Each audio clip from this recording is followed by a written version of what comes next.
Okay, hello everybody. How are we doing today? Welcome to another edition of the Robbie Basel Show. Today is October 20th, 2023. I'm Robbie Basel. Hope your day is going well. And today, um, since the international break ended during the week, I feel like today will be basically the international window recap from the last two international windows. I did a preview back in episode number 33, I think is what it was. And today I'm going to recap that. So we're going to recap games from CONCACAF, CONMEBOL, Asia. I already talked about the Africa Cup of Nations, but we'll also talk about the Euros qualifying, um, as well as the Premier League. So a lot to talk about here today.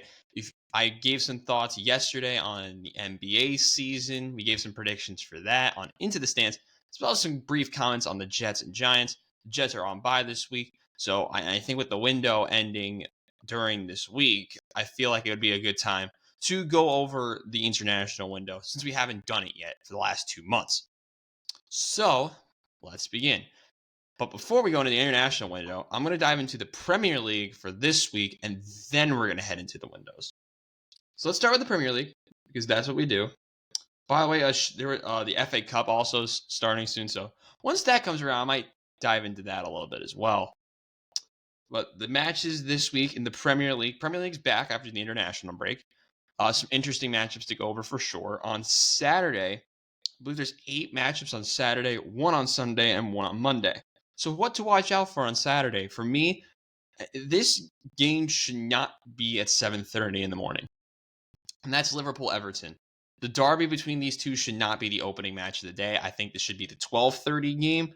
I mean, Man United, Sheffield United should not be the last game of Saturday. That's just bad scheduling. There's a couple of better matches. Man City, Brighton, Arsenal, Chelsea, and Liverpool, Everton are going to be the 3 games to watch out for me on Saturday. Liverpool, Everton, a derby match, a grudge game. Everton still trying to find their footing. There's rumors about them I think in Southeast Asia or somewhere where they were making Everton jerseys, and the championship logo was on the side of the sleeve, which was hilarious because this team is bound to be in the championship at this point, unless they get bailed out again somehow by underachieving other teams or some other miracle. But I think this game is going to be fun. I do have Liverpool winning. I think Everton is a little bit more difficult to break down. Interested to see how Liverpool comes out of the window, though. Man City, Brighton should be a fun one as well. You can watch that one on the USA Network. I forgot to mention the networks for some of these games. But Man City, they're in an interesting situation coming out of the international break. And I say that because, they've only won one match out of their last 4 tries. Their game, and it was losses to Newcastle, Wolves. Granted, Newcastle's in the EFL Cup, but in all competitions, they've lost 3 of 4. They've lost to Newcastle, Wolves, beat Leipzig in the Champions League, and then lost to Arsenal last time out. And they get another tough one, I think, with Brighton. I mean, the Seagulls have looked pretty solid to start the season. I mean, granted, Brighton's in 6th. I think they're a top 5 level team. They're just outside of the top 5 right now. Listen, Aston Villa, I think, is overachieving. They're going to start dropping off eventually. But I think Brighton's going to be one of those teams that really starts to emerge. I think possibly getting a result here against City. I don't think they do it. I think this game's going to end 1-0 to City. But I'm not going to be surprised if Brighton puts up 1, 2, or 2 goals and comes out with a shock result on Saturday. That'll be a fun match to watch out, though. Sucks I don't get to watch some of these games because I am broadcasting again tomorrow for Iona Women's Soccer. It's their senior game tomorrow, 1 o'clock, ESPN Plus. I'll be on the call with Charlie once again. I'm going to be color, play-by-play debut, hopefully to come, but we'll see on that front. And then the 12:30 game. Listen, Arsenal-Chelsea, if you're Chelsea, you have to get points from this. I really believe that. I mean, because Chelsea, who have they beaten to start the season? They had that shock win with Brighton in the cup, but they haven't beaten like a good team yet in the Premier League. I mean, who have they? Let's look at their Premier League start to the season. They shocked everyone by drawing Liverpool. Then they lost to West Ham. They deserved to lose. Then you beat Luton Town. I don't know what to say about that. Pleasure Cup match. Then you lose to Nottingham Forest. That's pretty bad. You draw Bournemouth. Pretty bad. You lose to Villa. That's not awful. But they've won 3 in a row in all competitions. They've gained points in 4 out of their last 5. Can they keep it up against Arsenal? I don't think so. I'm interested to see if Saka returns to this match for the Gunners in the starting 11. I think Ramsdale should be in goal, not David Raya. It's stupid that he's here. Please sell Raya. That's just my Arsenal fan coming out of nowhere. Apologies for that, but I just don't like David Raya in Arsenal. It's frustrating to see they try to bring more competition. Aaron Ramsdale is the number 1 goalkeeper on the English national team. Granted, his competition is not that insane. I mean, he's Nick Pope, I believe, and Jordan Pickford. The competition may not be there, but Aaron Ramsdale is on another level compared to David Raya. Look who they played for prior to last season. Ramsdale was here and put in a very solid season. Okay.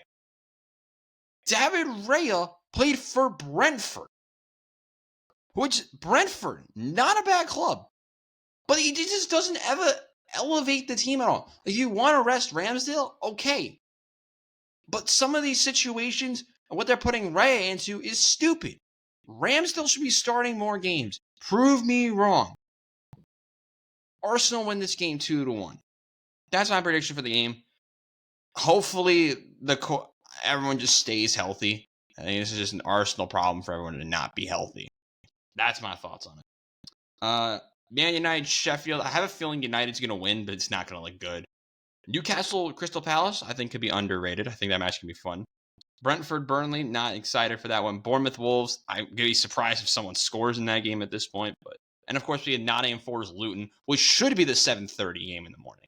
But if they wanted to put like different time slots, like the impactful games, I get that. I really do. But Liverpool, Everton should not be 7:30. They should be last with that logic, and Man United should be first. Because I don't want to watch a relegation team get killed by Man United at 3 o'clock in the afternoon. Maybe it's because of college football playing as well. You have to put the trash game at the end, but I don't think fans want to watch United against Sheffield as last for the day. The Sunday game, I think, is going to be underrated as well. Aston Villa, West Ham. I think that one's going to be very fun. I'm predicting a 2-2 draw. Listen, Aston Villa, they're in 5th right now. If you look at the line of the injuries right now, there's not many players that are mainly injured. Mings is hurt, though, for Villa, which sucks. But listen, 5th versus 7th is the only game on Sunday at 11:30 a.m. I would tune into that until the NFL starts if I'm a regular fan. Because this game is going to be a lot of fun. And then the Monday match doesn't intrigue me very much. I think Tottenham should win. But listen, could this be a trap game for Spurs against a Fulham team that is hard or difficult to break down? They just don't score. But Tottenham at home, I'm going to back them to win in their match. And then next week, we actually have a game on Friday. I'll preview that game next time. Now to what we're really supposed to be talking about in this video, and that is international break. It was a weird one to me. And we're going to start alphabetically based on the confederation, and that is in Asia, which is the AFC. In Asia, finished their first round of World Cup qualifying. Now, last time we talked about this, I didn't really know about many of these teams, but I think I should have, because there are some very interesting matchups. And we'll talk about some of them. So let's go over the ties as a whole. The first tie, hold on a second. Yeah, I mean, the first round of World Cup qualifying, which if you don't remember from the last video or just don't know in general, is a 2-legged tie between some of the worst teams in the world, arguably. The first round, let's go through the ties again. So we had Afghanistan, Mongolia, Maldives against Bangladesh, Singapore, Guam, Yemen, Sri Lanka, Myanmar against Macau, Pakistan, Cambodia, China against Taipei against Timor-Leste, Indonesia, Brunei, Hong Kong, Bhutan, and Nepal and Laos. Let's break these down. Starting off with Afghanistan against Mongolia, they won 1-0 twice. Listen, Afghanistan, they looked like the better team. They looked better in the second leg. I did get to watch some highlights. Afghanistan, the second leg, they looked pretty competent. But we'll talk about this. They got drawn into a bad group because we'll look forward a little bit to where some of these teams are going to be. They now advanced to the second round, and they got thrown into a group with Qatar, India, and Kuwait. Listen, Afghanistan and Kuwait will battle for third. I'm not in. India might even be in a struggle, but Qatar, I think, is that group's just really bad. I mean, Qatar is falling off. India can win this group. I'm dead serious. India can win the group. Kuwait can maybe make an impact. Afghanistan, no idea, but that group's going to be very weird. I'll tell you that one because anything can happen in that group. Interested to see how it goes. The next one, we have Maldives against Bangladesh. If you look at it was a 1-1 in the opening leg. I think it was at the Maldives. And then Bangladesh just did things, and Bangladesh won 2-1, courtesy of a goal from Fahim. I think I said that right, in Dhaka, sending Bangladesh to the second round, which I do not remember the last time Bangladesh was here. Bangladesh draws into a group with, if I can find it, with Lebanon, Palestine, and Australia. Palestine is we all know about the war with Palestine, and I'm not going to that. With Israel and that conflict. Lebanon made it to the final round of World Cup qualifying last time. Granted, they got beaten like a drum and could have possibly made the Asian playoff, but they're not bad. And of course, they have Australia, which, how did these two draw each other again? It's weird as heck. But backing out of this group, Palestine, their national team is not bad. They drew Saudi Arabia in the second round last time. So Palestine, I think, is going to be a problem for Australia. Lebanon's going to be a problem. Bangladesh, I don't know. I just don't know. But I believe the first matches are played in November. I'm going to preview the matches more in November, what to watch out for in a November video, probably I think in 2 or 3 weeks. Be on the lookout for that episode for sure. Our next matchup, we had Singapore and Guam. Singapore is actually way better than I thought they were. Granted, Guam did cause some problems. But Singapore got the job done, won 3-1 in aggregate. And Singapore advances to the second round, where they are thrown into a group with China and Thailand and South Korea. The east part of Asia is going crazy. Especially the Southeast Asian matchup with Thailand and Singapore. I think that one's going to be very fun. Right now, before the predictions for this video, for the international break later, do not sleep on Thailand. I think Thailand's going to be better than China. Singapore might even be better than China's national team is not very good. They really struggled in the second round of in the second to last stage of the World Cup qualifying last time. So listen, I think China is going to have problems against Thailand. So don't be shocked. I think Singapore can maybe make some moves as well. No idea. Our next tie was Yemen, Sri Lanka. Yemen won the first 3-0. They drew at Sri Lanka 1-1. But listen, Yemen is not a bad team. I think some of these teams, Yemen's not horrible. Yemen draws into a group with Nepal, which we get to talk about in a bit. Bahrain and the UAE. Listen, the UAE and Bahrain are solid teams. UAE, very hard team to break down. I watched some of their World Cup qualifying from last go around. They made it to the Asian playoff and took Australia to the limit. This team is not bad. Bahrain should have been in the final round of World Cup qualifying last time for Asia. And then you have Yemen, who, granted, they also drew Saudi Arabia in the previous World Cup qualifying stage at around where we are right now. So, listen, it's going to be competitive. But right now, I'm not high on Yemen. Bahrain and UAE right now, we get out of that group. But we'll just talk about them right now. Nepal beat Laos 2-1. It didn't look convincing at all. Very balanced matchup, but Nepal is going to get beaten like a drum against these teams. That's my early thoughts on it. Myanmar against Macau. Macau, for those who don't know, is a micronation. I think it's right next to China. I believe that's where it is. Or somewhere around, I have no idea. But Myanmar won the first leg 5-1 and basically just played defensive and drew out a 0-0 in the second leg. Myanmar looked really good in that first leg.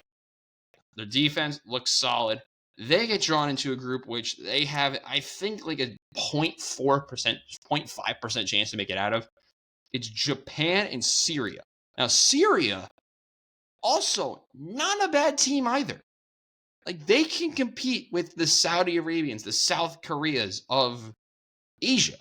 They can compete with a UAE. Syria is not bad. Japan, they're Japan. They're insane. They have Asano, Matoma. They are very good. And they also have North Korea, which I don't really know much about the North Korean national team. They got this, for reference, they did get disqualified in the last World Cup cycle. So I don't know. I mean, they did have a wonder kid at one point who played at Juventus, but got like banned from. I don't know. Should be a weird group though. I think Japan, Syria, very top heavy group. I think I'm gonna back Japan and Syria. Next group, we had, I think, the most interesting tie of them all. That was Cambodia against Pakistan. Yes, Pakistan made the second round. Listen, that first match put you to sleep. The second match, I watched the highlights of it this morning. The finishing is horrendous. Somewhat horrendous. I think horrendous is a harsh way to put it, because some of these teams are not very good. But the country known for playing cricket made the second round. It's insane. Like, listen, is Pakistan going to get annihilated in the second round? Possibly. They get Saudi Arabia, Jordan, and Tajikistan. Now, Tajikistan, not a bad team. Their name may make them sound bad. They're not terrible. Saudi Arabia made it to the World Cup, beat Argentina. Jordan should have been in the final round of World Cup qualifying last time here in Asia. So I think Pakistan's going to get killed or like not look very good. But good for them for even being here, because I think this is their first time ever making the dreaded second round. Because, I mean, you can also like qualify for the Asian Cup. So listen, Pakistan still has a lot to play for, because you'd draw into the Asian Cup third round for the 2027 Asian Cup next round. So listen, still a lot to play for Pakistan. We had Chinese Taipei beat Timor-Leste 7-0 on aggregate. I didn't really watch much of this because it was 7-0, but Chinese Taipei looking pretty competent themselves. They get drawn into a group with Oman, Kyrgyzstan, and Malaysia. Now, Malaysia is not bad. Kyrgyzstan is underrated. And Oman, they beat Japan. So Chinese Taipei is going to have a little bit of a problem with some of these teams. But my sleeper team in this group, like I just have to mention them, is Kyrgyzstan. I mean, Kyrgyzstan, I think they're called the White Wolves. Is that what it is? I don't even know. I mean, they have been in like a lot of these games against good teams in friendlies, in the CAF Nations Cup. I mean, they beat Afghanistan. They can draw Myanmar. I mean, they beat Kuwait. Like, that's not they were in the game against Bahrain in a friendly during the previous window. So Kyrgyzstan, I think, is going to look okay. Oman, though, is going to win this group, because Oman has been able to play well against these better teams and just make it look so much easier to make the next round. So I'm back Oman and Kyrgyzstan for right now, though. I still have to preview this whole thing. Indonesia, I'm going to talk very briefly on this. They looked insane against Brunei. Brunei, one of the worst teams in the world. Indonesia, I don't know how they're even here. I don't know why they were in this round to begin with. Indonesia advanced into a group with the Philippines, who did not play in this round. I thought they did. Vietnam and Iraq. Listen, Indonesia and Vietnam are going to go toe-to-toe for who makes it out of this group. Iraq as well. This is a very balanced group. I'm not very high on the Philippines. Indonesia, though, is not bad. They looked really good in their qualifier, but they've played well in the Southeast Asian Cups. They've looked good in previous World Cup qualifyings. Indonesia is not bad.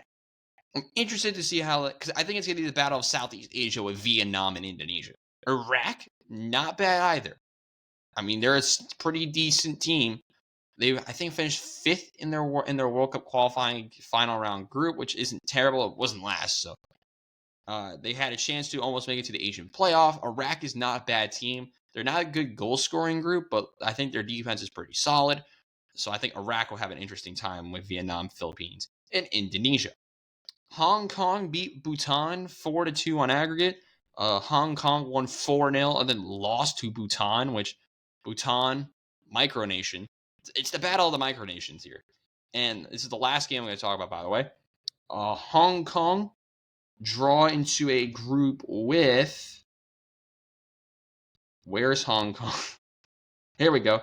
The Iran, Uzbekistan, and Turkmenistan. Now, the Turkmens are not bad. Uzbekistan could have been in the final round of World Cup qualifying. Like a margin for how to make it to the next stage was so slim, and Uzbekistan really caused a lot of problems for some teams. Iran, one of the best teams in Asia. Hong Kong is going to struggle, I think, finish bottom of the group. But Iran and Uzbekistan, I think, are going to be pretty happy with their draw. So a lot to watch out for. But the AFC second round kicks off in mid-November, just under a month from today when we're recording this video. So interested to see how all that plays out. Next up, we have CONCACAF, and we have the Nations League, and my picks were horrible. I am going to get so... It was terrible. And I was really overhyping El Salvador. I said they make it out. They've got relegated. So let's go over this. Panama won the group. Not shocked there. But the team that I said was going to get relegated finished in second. In Trinidad. It just doesn't make any sense. Trinidad beat Curacao. Good result. Then they beat El Salvador somehow. Then they beat Guatemala. Great result. And then they found a way to lose to Curacao, which for reference, almost got Curacao out of the group and kept them alive, but losing 3 matches for Curacao, I mean, listen, they were the worst team in the group. I mean, losing to Martinique, 1-0 loss to Trinidad is not bad, though. I mean, for Curacao, but the 90th ranked team in the world not having a fun time. But Panama and Trinidad make it to the next round. And Martinique, very respectable third place for Martinique. Guatemala and El Salvador, what happened? I have so many questions of what happened to El Salvador. I'm worried about them. Because if they play like that in like a World Cup qualifying situation, they're going to not make it to the final stages of the World Cup. We still have to see what the format is, but it's not looking good for El Salvador. Group B, I was very accurate in my top 2, which was Jamaica and Honduras. Suriname, well done. I mean, Suriname, out of nowhere off the top rope, you draw Grenada, not the best result. You barely lost to Cuba, which the Cubans looked so much better than the Gold Cup in this qualifying. I mean, Suriname drew Haiti and then beat Grenada to finish a very respectable 3rd place and stay in Nations League A for now. The Haitians, unfortunately, got relegated. They drew 3 matches. They couldn't find a way to win. Grenada finished bottom, with their only point being a draw to Suriname. The Cubans, though, well done, finishing 4th, tied for 3rd. I mean, great result from them. So how this works now is the teams get drawn against the 4 best teams from CONCACAF, which is the United States, Canada, Mexico, Costa Rica. And then these 8 teams will play two-legged ties. But my goodness, we'll play 2-legged ties in November, and the winners of those ties will advance to Copa America in 2024. Now, let's look at the ties. Our first one, I think, is going to be a complete wash, and that's the United States and Trinidad. Now, we saw this in the Gold Cup. Trinidad did not look very good, but they're riding higher than they did last time. The United States had a very interesting window, losing to the Germany, but running over Ghana. I'm interested to see who they call up under Greg Berhalter for this window. I think the U.S. should get through, and if they lose, Greg Berhalter is actually going to get sacked, because how do you lose a 2-legged tie to Trinidad if that happens? Another tie let's go to the ties that are going to be more fun. And we saw this tie in the Gold Cup. And that's Mexico and Honduras. Now, listen, Honduras is not a bad team by any means. Let's look what they did in this qualifying. 7 points. You open with a loss to Jamaica on the road. I thought that one hurt a lot. I think Honduras, if you look at the XG, I thought Honduras was really in this game. I mean, if you look at Honduras had more shots, they had better chances. Lost 1-0, couldn't capitalize. Unfortunate for Honduras. Then they beat Grenada 4-0, very respectable result. This one hurt them again. They drew Cuba on the road. It's tough to play some of these teams, especially those smaller nations on the road. It's very unpredictable. And then they came back with their revenge match and beat Cuba 4-0. I think Honduras is going to cause Mexico some problems. However, I am going to back Mexico to make it out. Listen, the Mexicans look great. Like, Mexico is in great form. I have to say that. Like, listen, they played the two teams that the United States did. They did not look as great against Ghana, but they looked better against Germany. Does that make sense? Not really. But, they haven't lost a match since June in the Gold Cup when they lost. In July when they lost in the Gold Cup to Qatar. I don't know how they lost that, but they did. Since then, they have beaten teams like they've won the Gold Cup, and they've drawn matches against Australia. Drawing 3-3 to Uzbekistan's pretty bad, but they beat Ghana, drew the Germans. Mexico's in great form. I think they're going to win this tie. Not very easily, though. Honduras is going to cause a lot of problems with their defensive shape. I think Mexico's going to look better. I mean, they're both going to look great when they're at home. I think Mexico gets through, though. Costa Rica, Panama, in the Battle of the Caribbean Nations. Both teams not very good with scoring goals. However, the Panamanian, the boys, I think it's the Canal Boys. It's Panama. Yeah, the Canal Boys from Panama, I think, are going to cause an upset over the Costa Ricans, which both of these teams are fading out of their golden generations of players. Panama made the 2018 World Cup, their only appearance, I believe, in a World Cup. Costa Rica almost made, they made the last World Cup, but Costa Rica, I don't know about them. They didn't look let's look at Costa Rica. Costa Rica, in recent matches, they lost to the UAE in a friendly. They did beat Saudi Arabia, but Saudi Arabia was playing the backups. But they didn't play a match in October. It's not I'm not really high on Costa Rica. I think the Panamanians, the boys from Panama, get it done against Costa Rica. And finally, Canada, Jamaica. Listen, the Jamaicans, they're not bad either. The Jamaicans have some solid players. If you look at their squad, it's going to really back themselves. They have Andre Blake in net. Their defense, not really great, but I think when you overall look at this team, it's really their attack. Damari Gray, Michael Antonio, Leon Bailey. It's so good. It's underrated. They have Duhan Richards, who I think is pretty decent.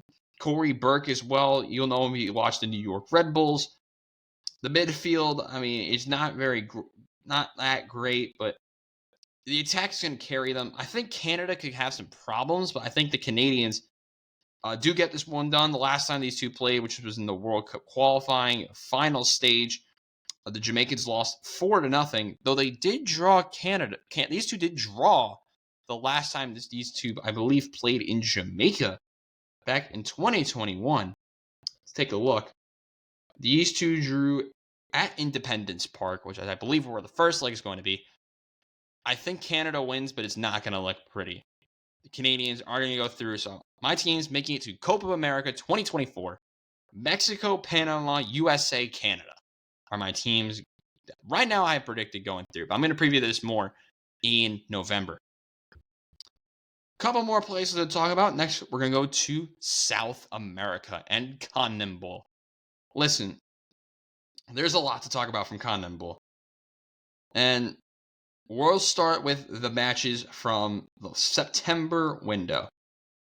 First up, we had Paraguay and Peru play the most boring game possible and go 0-0. Colombia beat Venezuela. More on the Venezuelans later because they have been in very good form recently. And Argentina just beating Ecuador 1-0, courtesy of a goal from Lionel Messi. So Argentina was riding high in the beginning. We had Uruguay beat the Chileans 3-1, and Brazil beat down on the Bolivians 5-1. To the second match day in September, we had Argentina really beat down on Bolivia. They won 3-0. Ecuador with a very crucial 3 points early on against Uruguay. I think that's a very good result. You had Venezuela beat Paraguay 1-0. Chile and Colombia drew 0-0, and Brazil only a 1-0 win against a Peruvian team, which, for reference, has not scored yet in 4 matches. But listen, Brazil got bailed. If you look at the stats, I mean, Brazil's the better team. They have to be better in the final third. Also, more on the Brazilians later, because they had a serious issue from their last match. Into the October window, we had Colombia find ways to not win and drew Uruguay. This is a repetitive problem. It just drives me crazy. Colombia just can't win matches. They can draw them, they can lose, can't win. It's really frustrating as a fan to watch them, because Colombia has a lot of good players. They just can't win. It's insane. Argentina beat Paraguay. Bolivia lost to Ecuador, which I believe, was a 96th minute winner from Rodriguez, giving Ecuador a crucial 3 points. Chile beat Peru, and Brazil drew Venezuela. This is when I was going to bring up Venezuela, because Venezuela then beat Chile. Venezuela, in this stretch, okay. Well, I don't know why it's not letting me bring up the table from last time. Like, I cannot tell you how much better the Venezuelans look. Because if you look at CONMEBOL World Cup qualifiers for 2022, I'm just interested in how many points they got in that whole qualifying. They got 10. So you're telling me is through 4 matches, Venezuela almost has as many points as they did in the last qualifying one. Like the last entire qualifying in 18 matches. They did what they did in basically 4. Can Venezuela really make a run and possibly make a World Cup? That's insane if that can happen.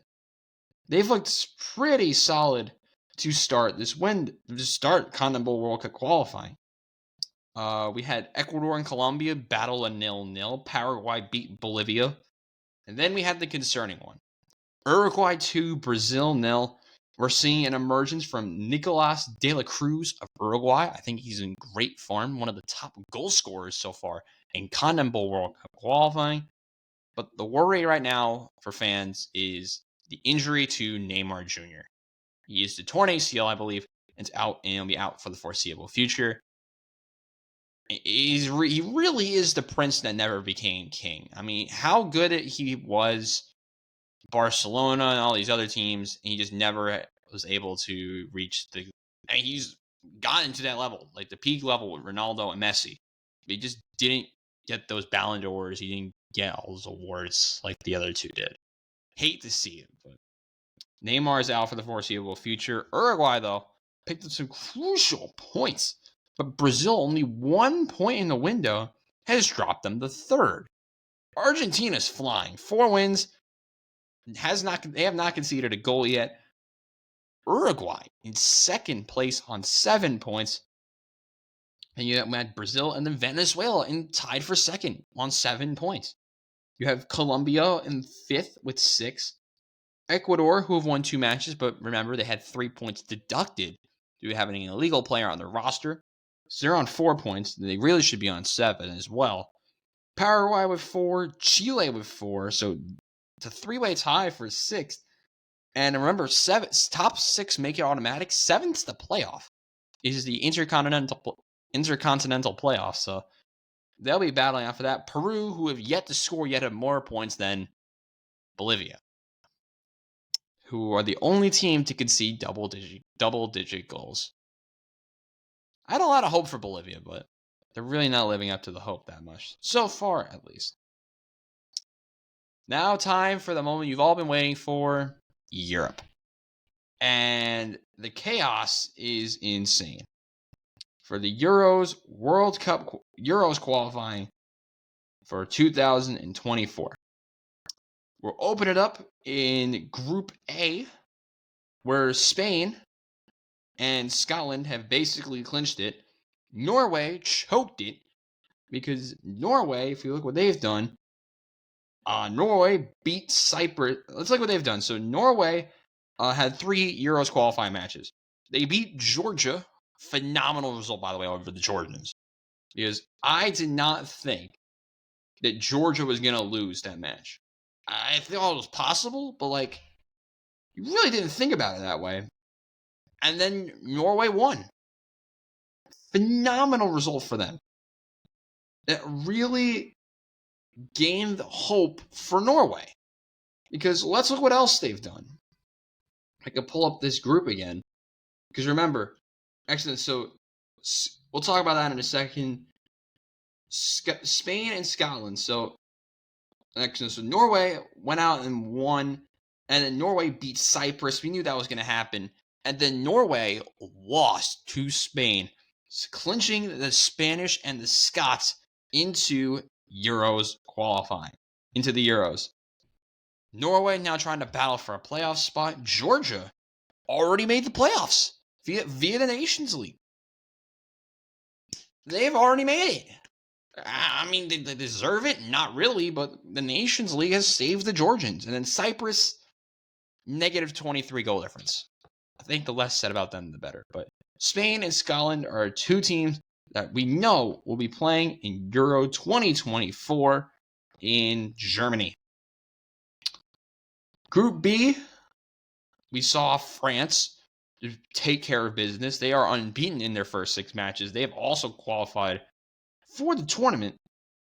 We have the Netherlands and Greece, who are tied for second on 12 points. By the way, no one's drawn a match in this group yet, which I think is weird. But they have also at least assured a playoff spot for themselves. So whoever doesn't qualify automatic is going to make the playoff. Because, listen, the Greeks have looked solid. Better than I thought they would. I mean, the Greeks, they struggled against some. They did not really struggle. I mean, if you look at their September window, they lost to the Netherlands. You would expect that. But they beat Gibraltar. They beat Ireland. And then they barely lost to the Netherlands. It took a 93rd minute penalty from Virgil van Dijk to beat the Greeks. Listen, it's a tough place to play in Athens. Greece now, to try to get their automatic qualification, have to play France. The Netherlands have 2 matches left, so it's likely going to be the Netherlands making it through. One of the matches is also Gibraltar. I mean, they also play Ireland, so Netherlands in a good situation. Greece likely going to the playoff, but probably is one of the better teams in the playoff as of right now. Group C, Ukraine is making this really hard for everyone else. England breezed it. They are through to the Euros. But Ukraine, what a qualifying window of 2 windows from them. I mean, you draw England out of nowhere, courtesy of a goal from Zinchenko. Walker scored the equalizer, but Ukraine in Wrocław got a draw. Well done. Also, by the way, Italy started the choke by drawing in September to North Macedonia. Italy followed that up by beating Ukraine 2-1. North Macedonia, who have basically been taken out of the picture, they lost 2-1 to. They beat Malta 2-0. Then October begun, and the battle of who wants to contend with Italy. Ukraine beat North Macedonia 2-0. North Macedonia is eliminated. Hate to see it. Italy, though, beat Malta 4-0. England then beat Italy 3-1, and Ukraine beat Malta 3-1. Setting up a likely final day showdown in Leverkusen, but in Germany, between the Italians and Ukraine. What a tie this is going to be. I want to watch this match so bad. I mean, Italy first has to beat North Macedonia at the Stadio Olimpico. But if North Macedonia wins that match, Ukraine will need a draw to go ahead of the Italians. And the insane part is that Ukraine actually just needs one goal and to not concede more than two. And they're through over the Italians. It's insane, the situation. If they draw, Ukraine's going to be through. As of right now. Remember, Italy can beat freaking North Macedonia by like 6-0.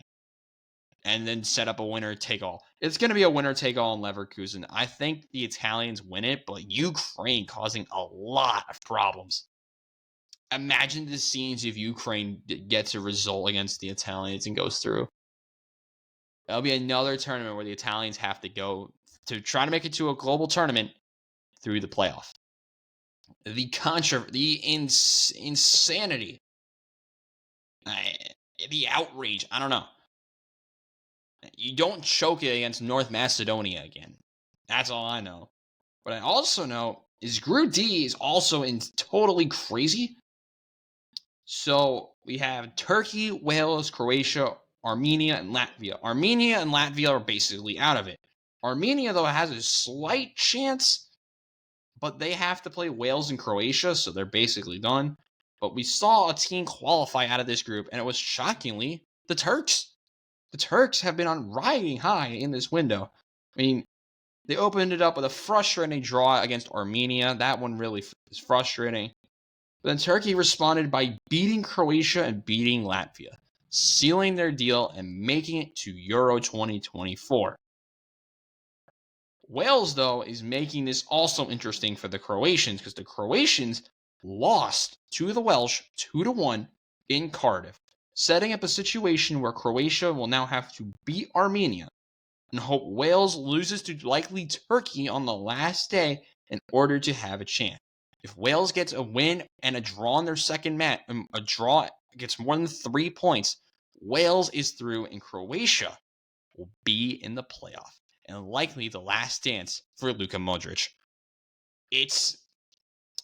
I don't even know what to say for the Croatians. I mean, you beat Armenia, you lost to Turkey, that one hurts. I mean, in Osijek, I think I said that right. Losing to a Burak Yilmaz goal. I mean, then they lost to 2 goals, basically. Lost 2-1.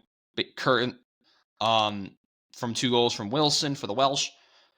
Croatia in a very difficult situation, but they have to go out. They have 2 matches to get it done. I thought they only had 1. They have to beat Latvia and they have to beat Armenia to really seal the deal and put the pressure on the Welsh. I thought Croatia only had 1 match. That may make it interesting, but listen, I really thinking about it now, I think the Croatians get it done.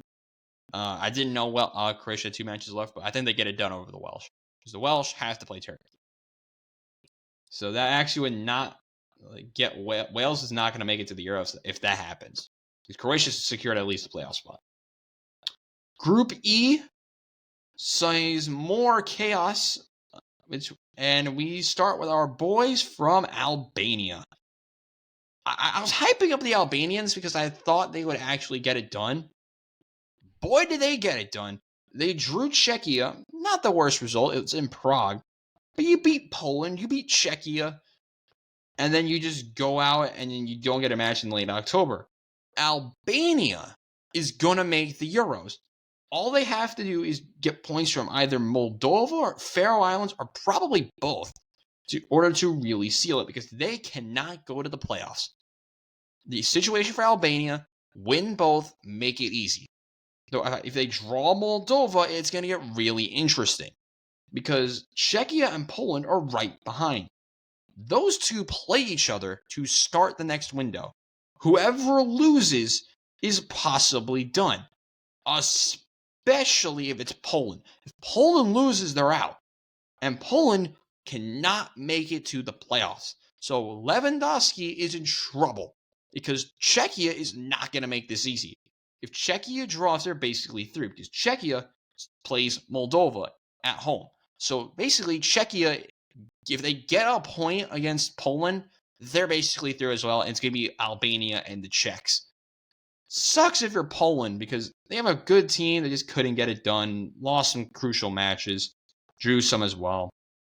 Hate to see it. Group F saw Belgium and Austria make it. Sweden is not going to the Euros. Yet Azerbaijan and Estonia can qualify through the playoffs because Sweden choked it in the Nations League. Sweden, led by Alexander Isak, is done. The shock that just brings you is insane because Austria, not usually this good in qualifying.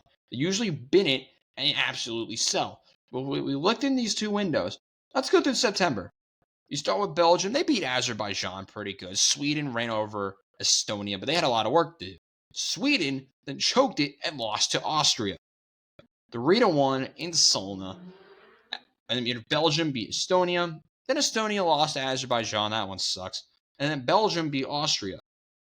And to conclude October, Sweden drew Belgium, setting up the scene for Belgium and Austria to go through because Austria beat Azerbaijan. Austria and Belgium are through. Hold on. That actually didn't. My mistake. I completely forgot about the situation. That match got suspended. Belgium-Sweden was suspended due to the situation in Brussels. That's right. My mistake. So, okay, the match got suspended. I completely forgot about it. So, read upon the articles. I'm not going to talk about it because it's a terrible situation in Brussels. And for security reasons, the match got suspended. Rest in peace to those Swedish supporters who, unfortunately, were in the incident. So, unfortunately, that's how Sweden got eliminated. Was that match not going to be able? It's not going to be able to finish. Hate to see it, but that's just I don't know.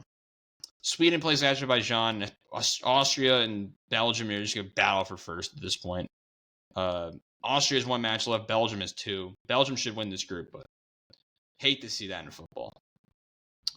One group left. Two groups left. No, more than that left. I scrolled down too far. Group G, Hungary, and the Serbians. You know they were going to go through from the beginning, but let's go what happened in September. Lithuania drew Montenegro, basically eliminating them. Hungary beat Serbia in Belgrade, causing some questions. How is Serbia losing to Hungary in home? Montenegro then beat Bulgaria. Serbia redeemed themselves by beating Lithuania. Lithuania then beat Bulgaria. Hungary beat Serbia again, which I don't know anymore. Then Hungary choked it and drew to Lithuania, removing their chance of qualifying automatically out of this window. The Serbians beat Montenegro, which really helped Hungary, because in the situation, Hungary, with 2 matches to go, will have to get a point from Bulgaria or Montenegro, or hope Montenegro loses to Lithuania in order to qualify. Listen, Hungary, 6 points clear. They're going to be through. The Serbians is who I'm worried about. They play Bulgaria. They should be good in Leskovac. So I think I said that wrong, but Leskovac. I'm dead serious. I think that's how you say it. I think Serbia is going to be fine, but I think they're going to have some trouble. But it should be Hungary and Serbia making out of that group. Quickly, 3 more groups to talk about. We have the groups with, of course, your extra bad team. You have Slovenia, Denmark, Kazakhstan, Finland, Northern Ireland, San Marino. Finland made it to the playoffs, which sucks for Kazakhstan because, they still have a chance. My mistake. Kazakhstan's in the playoffs. So is Finland. So, Finland, I don't think can make it automatic. Right. So, Kazakhstan beat Finland. This team is so confusing. Kazakhstan, for reference, already lost to Finland in September. Kazakhstan lost to Finland. Then they beat Northern Ireland. Well done. Then you just go out and lose to Denmark. Makes sense. It's on the road in Copenhagen.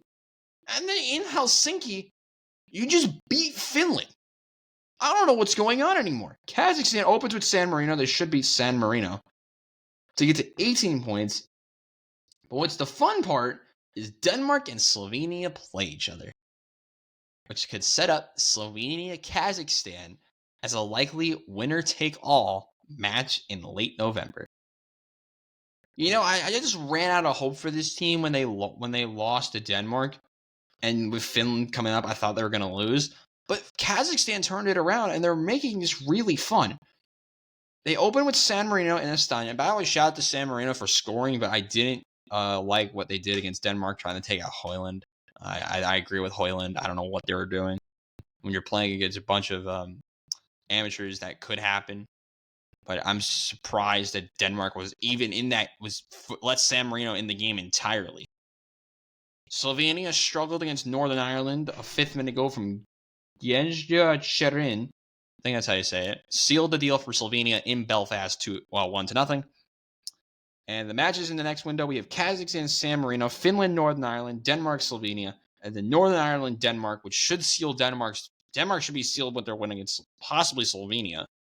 The hope for Kazakhstan is that Denmark wins. Because if they draw, then, Kazakhstan's going to have to win regardless. If Slovenia wins, Kazakhstan's kind of screwed because Denmark should beat Northern Ireland, but if you're a fan of Kazakhstan, you should hope for Denmark to beat Slovenia, and then you beat Slovenia, and you're going to go to the Euros. But you also have to beat San Marino, because if you draw San Marino, I don't know, that would be horrendous. But that group, a lot of fun. And it got really weird really fast, because Finland's already made the playoffs. Kazakhstan's going to go to the playoff probably as well. So, Group I, we had Romania basically clinch. They've played 8 matches. I think we had 2 matches yesterday. Unfortunately, matches that canceled due to the situation with Israel, which made sense. So we probably have no idea what's going to happen to Israel as of right now. Kind of like with the situation with Ukraine. So I don't think we're going to possibly see these matches till probably March or earliest. They have matches with Switzerland, Romania, Andorra remaining, I believe. Oh, and Kosovo. So some crucial matches left for the Israelis, but unfortunately, it makes sense. The matches were canceled. One is scheduled for the 15th.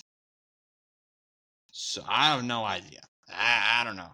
But we'll see what's going to happen probably closer to the international break in November.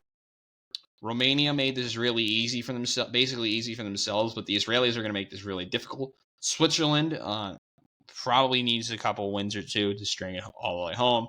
Kosovo's probably done. Belarus and Andorra, they tried. But that group's no one's going to know probably the result, I think, till March, but we'll see. Hopefully that situation in Israel gets resolved quickly.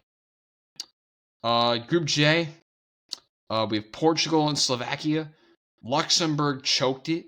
Bosnia made the playoff, by the way, so Iceland is out, pretty much. Iceland's going to need to win both their matches against Slovakia and Portugal. They're not doing that. What Iceland did do, though, is ruin the chances for Luxembourg. Luxembourg choked it in October. They drew to Iceland, but Luxembourg beat Iceland in the initial matchup. And then Luxembourg lost 9-0. And then Luxembourg drew Iceland. And then Luxembourg lost to Slovakia. So Luxembourg has to beat Bosnia and set up a matchup with Liechtenstein in order to have a chance. They're going to have to win both of them and hope Slovakia lose both, because Slovakia literally needs to beat Iceland to make it through automatic. Luxembourg choked it and drew to Iceland. So Iceland may not be as bad as some of these other teams, but I think if you want to prove yourselves a legit contender, you need to beat or get more than 1 point against teams like Iceland. And on that note, that will be the end of today's video.